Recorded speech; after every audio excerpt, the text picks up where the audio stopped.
Hello, welcome to episode 71 of Yoga Research and Beyond. Today we're talking about an online yoga study for cancer patients and their caregivers. I'm your co-host, Ariana founder of Yoga Research and Beyond, yoga teacher, strength trainer in New York City, and co-founder of New York Stretch.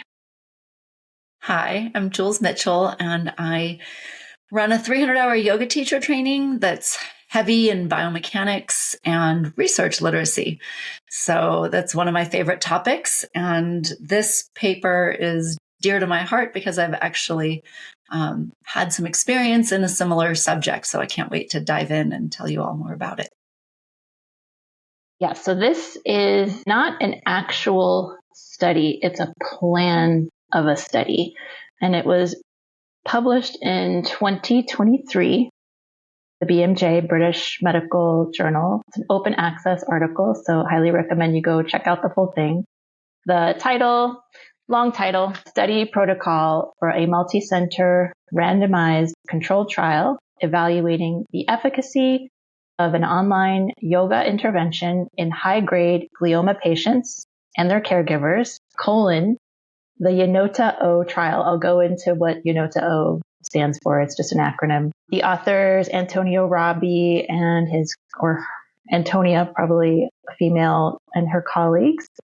It takes place in Germany at the University Hospital in Würzburg. So I'll just tell you what YONOTA-O stands for. It's a bunch of German words, but it translates to Yoga Intervention for Neuro-Oncological Tumor Patients and Their Relatives -online. So glioma or glioblastoma is an aggressive, malignant type of brain tumor. There's a lot of ongoing research for patients to help them find effective treatments. And this plan for a study is considered a complementary treatment, not alternative. It's important to keep in mind. So it would be done alongside traditional medical treatment. The plan of this study is designed for high-grade glioma patients. So that means that they're in stage 3 or stage 4, and it's also for their caregivers. And both of them often face significant distress and anxiety, depression, and reduced quality of life from the diagnosis and treatment. And they want to see if a yoga intervention will be able to alleviate these issues. And this paper is unique in 3 ways, or the research, when it's done, will be unique in 3 ways, in that there isn't much on glioma, yoga for glioma patients in particular, and for their caregivers. That's unusual that it's for their caregivers too, and also that it's online. So there is not a lot of online yoga research, period, and then specific to glioma patients. So that's cool things about this. Another cool thing is that this is the plan of this study, that they're telling us, hey, this is what we're going to do, and these are the poses, this is how it's going to be conducted, and they do give a hypothesis. But Jules, what's the advantage of providing a plan for a study? There's a few. The most, formal advantage is that it is like a full disclosure of what you're going to do. So if you look on like the front page, right below the abstract, there's a trial registration number. So, and I think we've talked about that in the past on some podcasts. If you register a trial, then you're basically stating all of the things that you're going to be doing. And so it's like full transparency. So for example, in this study, they talked about what they want to do is do 2 different types. There's like 2 aims. So one of them is doing self-reported outcomes, which we've also talked about on this podcast before. So just kind of checking in with the subjects and seeing what changes they have around anxiety or depression and so on. And then the other thing they wanted to do or plan to do is actually take some like blood measurements for like cortisol levels. So actual physiological changes. So these are like the 2 aims of the study. And now it's been disclosed, full transparency. This is what they plan to do. Now, why it's important is, let's just say they put this into action and they find that the physiological changes, they saw improvements, but they didn't see any improvements in the self-reported outcomes. And so what might happen is they might just say, well, let's just leave that out of the study because we didn't have any positive results there. And let's just publish the positive results. And that's not how research works, right? And so, but because research is a business, a journal might say, well, we don't really want to publish this because only one of your two aims had an effect. So this isn't really that exciting. We're not going to pay to have this published. But because they've given their plan and they've registered the trial, it's like a guarantee almost. It's like, hey, we're being honest about our techniques. And so there are some journals out there that are very, very like if you register your trial, we will publish it. And so it's just kind of holding up the integrity of the entire industry, which is really cool to me. Yeah, very, very cool. That makes sense. So their hypothesis that they think, what's going to happen with this is that they think that people will, in those self-reported outcomes that you talked about, that people will have less anxiety and less depression immediately after the program, but also they're going to check in 3 months after, and they expect that will also be alleviated. So we'll see. The research is being done right now, and they're supposed to be done April 2026. I think we should do another. I think that'd be great. Publish and yes, talk about what happened. I think that would be great. Yeah, let's do that. And just again, because I had given the reason, the formal reason of trial registration, but it's cool for people like us, just people who read the research, to know a study's coming out, know to look for it in the future. Also then to go back and see if they made any changes because of whatever, and why, if they disclosed it and if they didn't disclose it, or if you're a researcher and you get your hands on this, and you might send them a message and say, hey, I have some information that would be useful for you. Or it's just the pre-trial publications just make the whole industry more transparent. So it builds community around it too, to make it more, to cross that gap that we're always talking about between the research and how it gets used and disseminated. So yeah, that helps with that. Let's talk about the method that they'll be doing, that they're doing. They figured out how many people they would need to make it a powered study. And they figured out they would need 70 patients and 70 caregivers, and they'll be randomized into two groups. There's the intervention group and then the waiting control group, which means they'll be getting standard care while they wait. And then after the first group is done, they'll get the yoga intervention as well. And then they'll do the same assessments on them. People will answer questionnaires, like you said, to get self-reported outcomes. And then they're going to get biological samples at the start and end of the intervention with, I think it was hair and blood, to see how stress markers are showing up. So the yoga classes, they'll be based on John Kabat-Zinn's mindfulness hatha yoga, led by certified instructors. There'll be 8 weeks of classes once a week for 60 minutes. They'll have breathing, movement, meditation. It's supposed to be tailored to individuals' abilities. There'll be a closed group of 10 people throughout those 8 weeks. And the instructors will be trained in the process. They'll keep records of if there are any adverse effects or if they have to make adjustments for people, which they probably will, because people who have glioma often have mobility limitations. So I'm sure they will have to adapt for the people, for the patients. Something else that was cool, the reason they wanted to include caregivers was because they mentioned that caregivers often have more anxiety and more depression than the patients themselves. So it's important to give them the care too, or give them the opportunity to have, which I thought was really cool. So online yoga, there isn't a lot of research about online yoga, period, right? Let alone for cancer patients, let alone for glioma patients. and their caregivers. So a lot of unique parts to this paper. And Jules, you've been part of an online yoga study, right? Yeah. So that was actually what caught my attention on this one. Is one of their citations, number, I wrote it down, 15, I think, 13, was actually a study that I participated in, where I was the yoga consultant. And we did an online yoga intervention for people with MPN, which stands for myeloproliferative neoplasms, which is a type of blood cancer. It's like where the bone marrow makes too many red blood cells or white blood cells. And I think it can be either, or even platelets.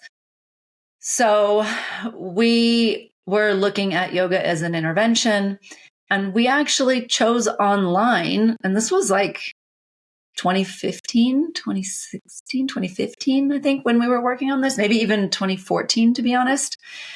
So this was like before the online explosion around COVID, which I know that Ariana will talk about that more in a moment. But we were pretty far advanced for an online intervention at that time. And the main reason was because our lead investigator was looking at all sorts of special populations and the effects of yoga on, a variety of different outcomes. But she was really interested in online yoga because there are barriers to access for these populations. Getting out of the house, going to a facility once a week, like that's actually, for a healthy person, that's also hard. We're all busy, right? But for these special populations, there was so many other things going on, from just mobility issues to just overall well-being and depression and so on. And we had also worked with women who had experienced stillbirths. So we were looking at grief, and that, like, they might not want to go out into their communities and answer questions. Same thing if you have a cancer diagnosis, you might not want to talk about it. So it was just, that was our goal. And so I wanted to highlight that and highlight this paper, just because I think it's a really sympathetic way of delivering the intervention. That being said, we were faced with some challenges. The reviewers, when we were trying to get it approved, had a lot of concerns around safety and correct form, because again, this was 10 years ago, and I'm sure it's still an issue, but maybe we've loosened up a little bit. And then also the patients, they also, that were in the study, they also had concerns. When we started getting it underway, we were having to figure out ways to address that for them. The difference was, in that study, our intervention was asynchronous. So I was actually the teacher for that. I filmed 4 classes, and 4 different classes, and they were extremely gentle. Like, it was not I was living in Los Angeles. It was not the athletic yoga that you get at a studio in Los Angeles at all. We had all kinds of, we were, given all kinds of symptoms that they might have, and then working around that. And for MPN patients, they were prone to very large spleens. So we didn't do a lot of deep twisting. It was really modified for the population. And each class was only 30 minutes instead of an hour. And they could choose any class they wanted. They were given 4 classes, and they could do them in any order and whichever ones they wanted. And they also were given access to the Udaya library, which had all the other classes, which were not tailored to them, which I didn't love. So again, this was 10 years ago. This was the early stages of online interventions, and we have to start somewhere. So I'm really happy to see that this study has actually looked at that work and made some decisions. One of the things they decided here was that they were going to make it synchronous. So even though it's online, there's a teacher there that's teaching the class that can tell them about their form and safety and all of their concerns, which will satisfy the reviewers' concerns as well as the subject concerns. I do think an hour is a very long class for this population, especially because you have to remember they're novices. Because if they already have a yoga practice, then we can't study the effects of yoga because they already have yoga. So they're novices. So I did pull up the intervention, which would be ideally the same. And it is pretty gentle. So that's good. But I do think an hour is still a long time. There's about 10 minutes of relaxation. And the rest, I mean, there's like Warrior 3 was on here, I think. Yeah, Warrior 3, Warrior 1, Tree, Child's Pose, some like standing salutes, that type of stuff, and some forward bends. It's a long intervention. Yeah. I think. Yeah, 60 minutes is a long time, but it was thinking that it's only 8 classes, only 8 weeks, right? Which is a short period of time to really look at the efficacy or like what the impact is going to be. But I realized that time is of the essence of this patient population because it's such an aggressive cancer. So maybe they want it to be a very short, concentrated period of time. Yeah. I mean, maybe 2 times 30 minutes a week. I don't know. Yeah. I don't know. I mean, just, yeah. Yeah. Yeah. We'll see we'll see when the study is published, how compliance went and, what the patient feedback was. Yeah. I thought it was interesting. At the end of the paper, they mentioned that it was supposed to be in person, but then because of COVID, they had to adapt and make it online. And they were like, wait, hey, this could be really advantageous because we can scale it. It can be more accessible for people. Like you were talking about, it's hard to leave your house, or maybe you're not feeling great and you're not as mobile as you used to be. And so it's just right there in your home. So it makes it more convenient and then more accessible, more available to people. So that could be a good good outcome from that. Yeah. I mean, I think online really has the potential to make a big difference in this area of research, but we just don't have the studies for it. So I'm really glad that this is happening. Hopefully there'll be more. Hopefully there'll be more. Yeah. So I don't have anything more to add. I think we mentioned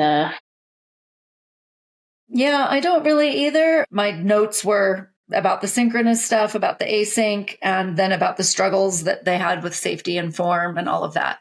I did find it interesting. They said it in here that they say in just about every study. And I think I brought this up when I did that safety webinar for yoga research and beyond, but they're like, the classes will be led by a certified yoga instructor, like as if a certified yoga instructor like has some badge of safety that no one will get injured. And then when we start looking at actually the research on safety and online versus in-person yoga, well, not really online, I guess it's in-person practices versus at-home practices.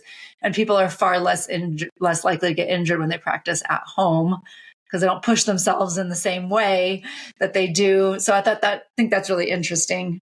Yeah. We're just always like concerned about a teacher making sure they're doing it right. But usually when there's not a teacher making sure they're doing it right, people tend to just do what they need to and take care of themselves. Yeah. So this is something that we need to deconstruct, I think, in our language and in our understanding of what the job of a yoga teacher is. Yes, absolutely. As I'm going through that process all the time. Yeah. Yep. Yeah. Good reminder. All right. Well, thank you. Yeah. Yeah. I think that's it for this paper. We'll be back with the study. Yeah, it's going to be a while, I realize, but we'll definitely come back with that. But thank you, everybody, for listening. Hope you found that insightful, and keep an eye out for more of these podcasts.